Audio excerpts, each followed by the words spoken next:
Good morning, everyone. Now, welcome back. And today we are going to read National News, which is published on the 15th of September 2020.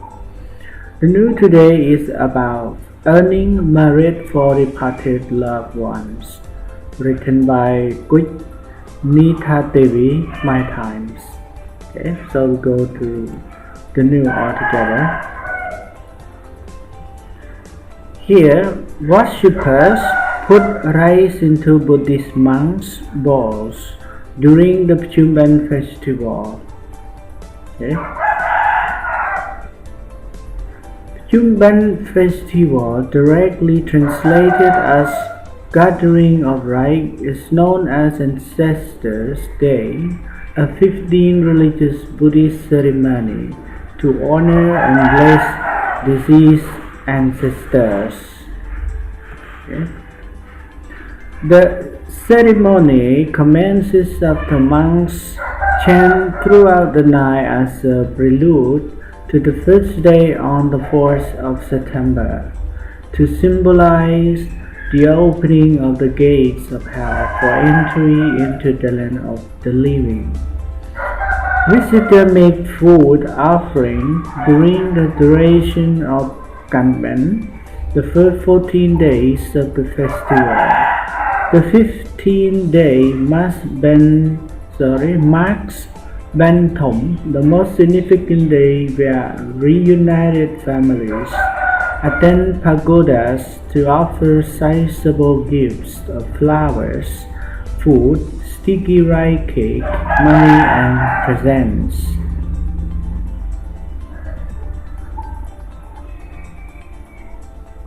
Away from the bustling city in the quaint outskirts of Dangkao district, Wat Tekla sits at the crevice of a newly constructed bridge.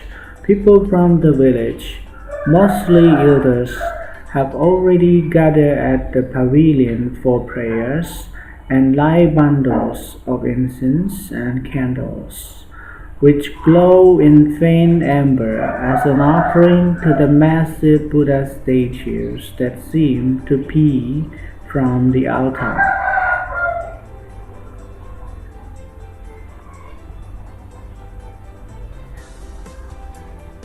At the monk dining hall, stacks of food offerings, including rice shack, fruit drinks, and noodles are common staples that are neatly allocated before each monk.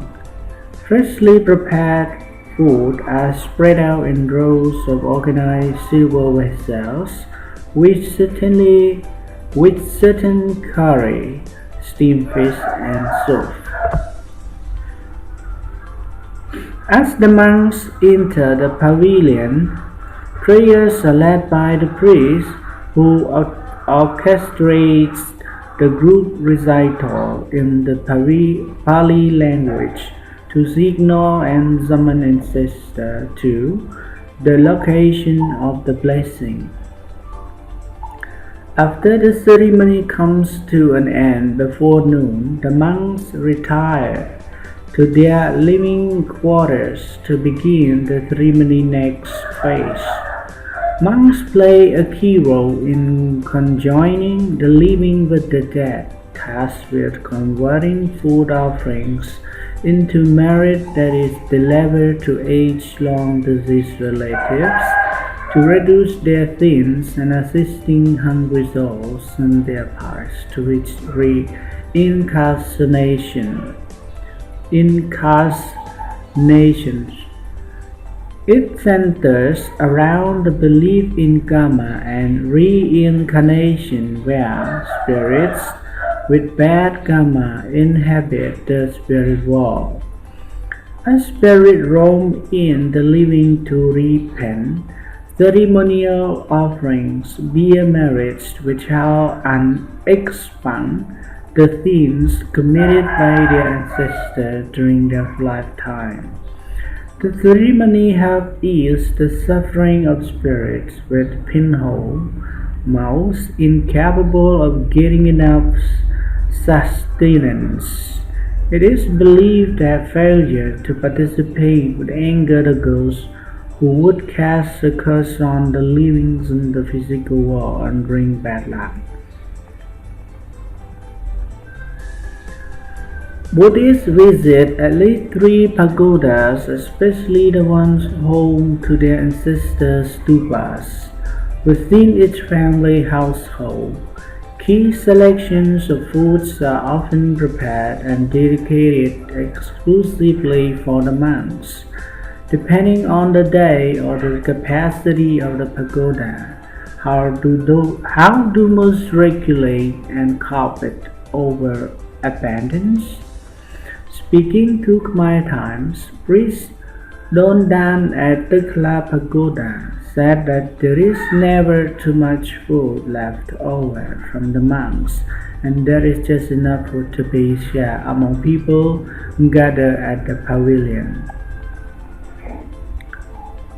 On a daily basis, it is hard to estimate the number of people attending, but as this is a public event, anyone is welcome inside, he said. During Chumban, some people attend daily while others choose a select few days. Sundays have been the busiest. It is really tiring to organize and accommodate visitors then.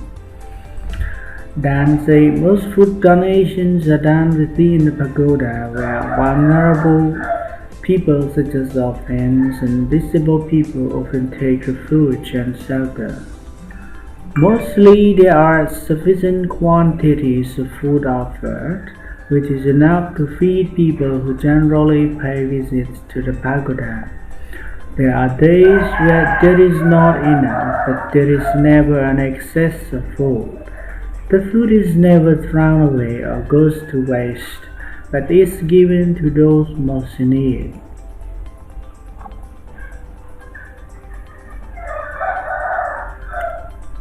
Along the path leading to the entrance of the pavilion, crowds of children are gathered around a hopscotch game. Two boys sit on the sides of the steps, safeguarding the shoes of visitors. The 9 and 10-year-olds are frequent visitors to the temple and spend the afternoon at the pagoda to socialize with other children before returning home for the night. They say the most memorable highlights are the food that is brought in during festivals. We are given food right after the monks have finished eating as part of the ritual, and there are many delicious varieties which can be found at home that are available in the pagoda sometimes.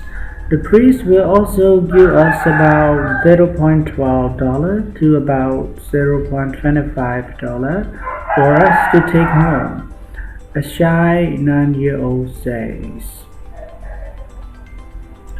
Rice offerings are mostly used in different forms of ritual. Aside from converting food into merit through monks, people can opt to throw rice balls into an incense-covered field. Merit can also be earned through the traditional gesture of scooping rice into each monk's right bowl to satiate the dead ancestor appetite. At Wat Samrang on that, a pagoda next door in a secluded pathway in Phnom Penh, there is leftover food from the ritual which is given to vulnerable people and donate to charitable institutions depending on the available amount according to Venerable Lai Sawan.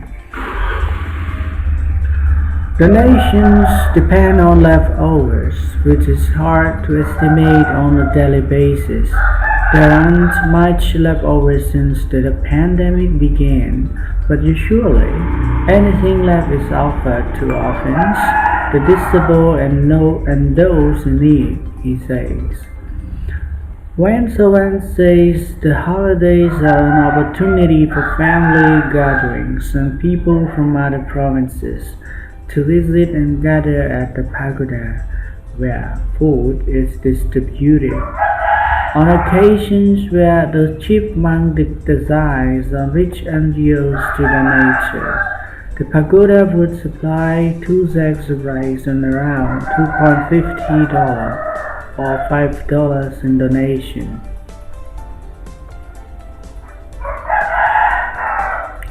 On the subject of food donation, the Ministry of Religion spokesman Saint Somane says that they vary among pagodas, but overall have contributed a lot toward the provision of food and care packages to hospitals, orphanages, the disabled, and the impoverished. In the context of COVID-19, he strongly urged that food offered must be properly cooked.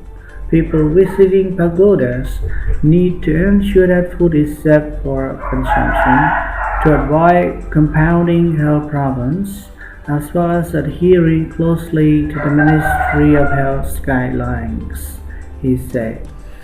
There are still people heading to the pagodas to fulfill their obligations. The ministry would like to encourage pagodas to consider putting safety measures in place, such as providing sanitizer dispensers when welcoming guests, Somani adds.